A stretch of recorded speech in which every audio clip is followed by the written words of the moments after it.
for these high schoolers, but also the availability of these pace lights that emanate from the inside rail. Just giving these kids, and I say kids with the utmost respect because they all act like young adults now, but it is really giving them a chance to start to feel what it's like to really be racing on that elite circuit level.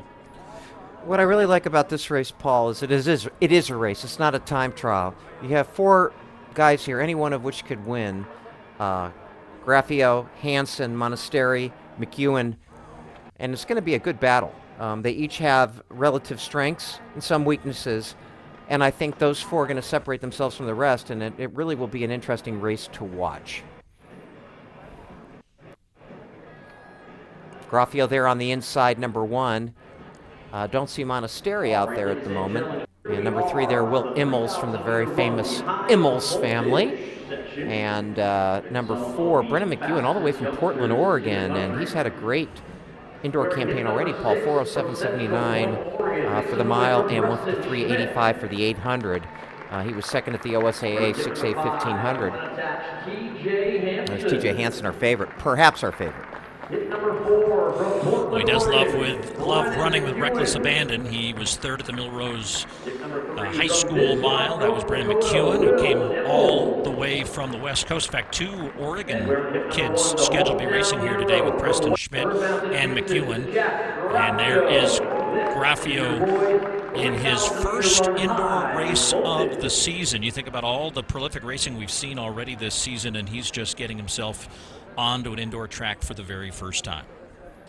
I'd like to see a pace of about 66 seconds, Paul. I think we should probably be aiming for somewhere in between 8:10 and 8:15. You mentioned Preston Schmidt. He goes to Crater High School, that fantastic program they have in tiny Central Point, Oregon. Well, you mentioned that you did not see Montessori at the start line, and it is now confirmed that he is a late scratch from this race. So without him or Marcel Aubry, we've got a pacer and five of the top high schoolers in the country racing with those lights on the rail at New Balance in Boston. Those lights are scheduled to go through the first 1,500 meters in 4:01 and then pick up the pace a little bit for 3:59 for the last 1,500, which would put them right at that 8-minute mark for the 3K, Tom, and only two men, high schoolers, have gone under that 8-minute mark so far this year. That's Tavon Kitchen and Josiah Tostenson, who did it at the Husky Classic on that oversized track in Seattle. And the number one and number two times in the history of the high school 3000 set there in that oversized track. I think, honestly, Paul, that 8 minutes may be a little bit ambitious for this crew. What I'm looking for is a real race here, and I think we'll still have it without the presence of Monastery. And as you pointed out, TJ Hansen kind of making his, he was fourth in the New Balance Indoor Mile, which is a very, very tough race, as we know, with some of the finest milers in the country. And it's going to be interesting to see how he goes up against Graffio, his future teammate to be, running for Sean Carlson at Colorado. And then McEwen should be a factor as well in here. And 1:37 at 600 meters. So they're right about at that 8:10, 8:15 pace, Paul. Yeah, Graffio behind the pace setter there is their single file. Behind him is Hansen, then McEwen.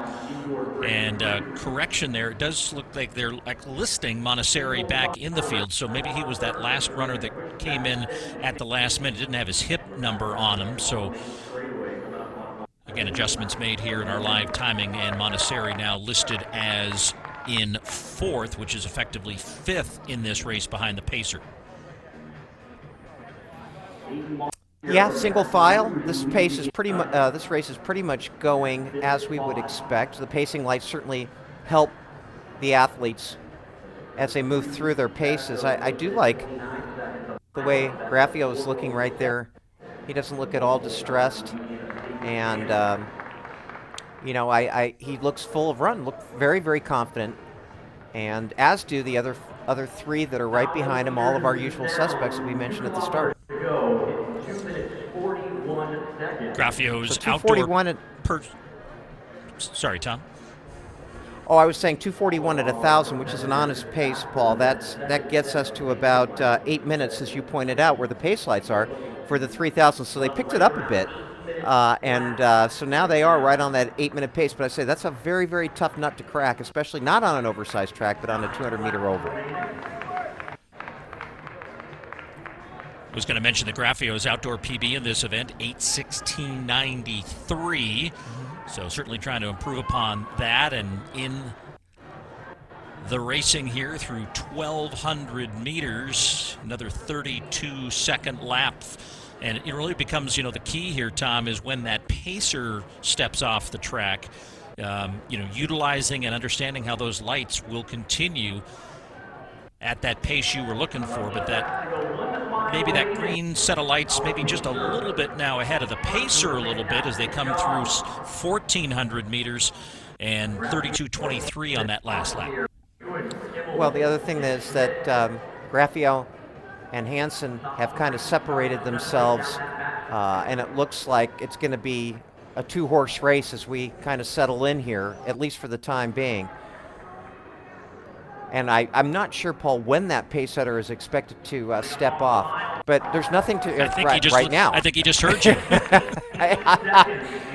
Nothing to be ashamed of, though. They're cranking out 32-second laps. But now this is probably going to be a pivotal lap in terms of what we're going to see for the remainder until we get to that last lap. And right there, TJ Hansen, right on Grafio's shoulder. Grafio's going to let him go. I saw Grafio kind of sneak a look there. He's going to let him go. Hey, take on some of this pace-making chores. But Grafio's got to be careful that Hansen doesn't get too much separation here. You can hear the crowd trying to get them back in a rhythm here as that green pace light getting away from them just a little bit with 6 laps to go. Previous lap was 32.35, and they just came through that last lap in 32.22 with the lead change. So Hansen doing what he can to try to keep this pace and that race with the lights going. Paul, I really think that they ran a very, very solid 1,600, 4:18.56. And remember, TJ Hansen is he's a strong athlete. He was second at NXN in those horrible conditions in Portland this past fall. So he really knows how to grind. And that's exactly what he's doing right now. But Grafio doesn't look, Grafio's got to be careful here. He doesn't look like he's completely lost contact. But he does need to be careful because Hansen's a 3:47 1,500 guy, a 4:02 metric miler, a 4:03 yards for the imperial distance, and he's also a 1:54 27 800 guy. So Grafio better not let him get too far in front. So Hansen coming down the main straightaway as they came through 2,000 meters in 5:23.78. Saw their first 33-second lap on that last lap of the track to go under that here at this lap, 32.70. Paul, they're on about 8:05 pace now, which would put him number 4 in the country behind Kitchen, Tavon Kitchen, Josiah Tostenson, and Owen Powell. Nothing to be embarrassed about behind those three. That's a murderer's row of great high school runners.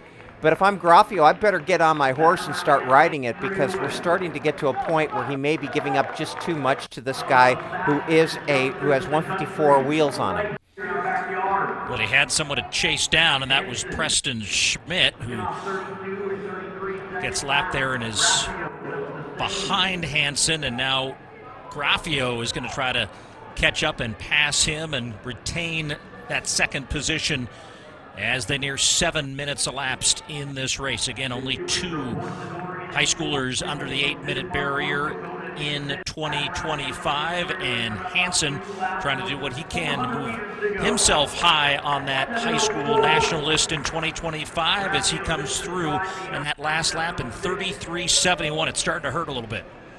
It is, and even if he slows down to 8:09 pace, he's still going to end up as number 5 U.S. this year. So, again, this is some really, really fine running by Hansen, and he's having to do it by himself because he broke Grafio, as soon as that pace setter stepped off the track. He made his move and broke Grafio. So now he's got 1 lap to go here, and he looks very, very good.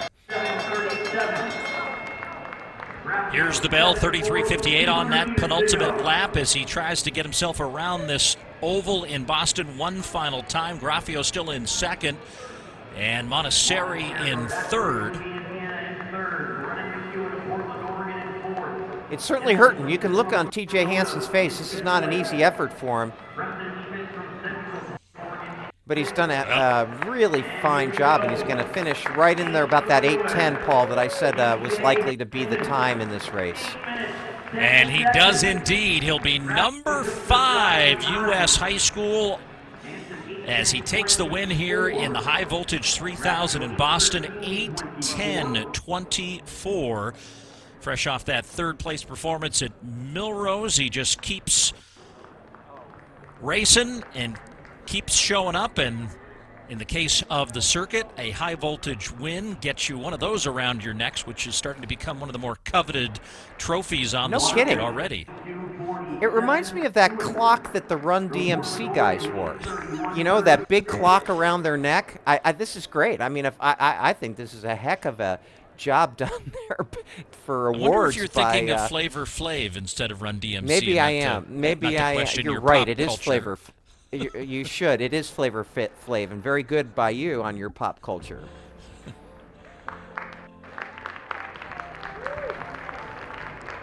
Well, a great run by TJ Hansen here as he holds off the rest of the field. Graffio second, Montesseri third. 8:13 is also going to be putting Graffio on that top 10 list. In fact, he'll be number 6. And Montesseri at 8:22.47 is going to be number 7. So 3 of those guys making it into the top 10 in the U.S. TJ Hansen out of Freeland, Michigan. Just, talk about the effort out there. You guys fell off a little bit of the pace, but you still managed to pull off a really good time. Yeah, it was really great to hop out with Jack. Future teammate, feels like family to me, but it's great that we were able to get out, really push ourselves. It really wasn't the time we were quite looking for, but glad we can meet up and really kind of show our fitness right now, but also show our potential fitness in outdoor.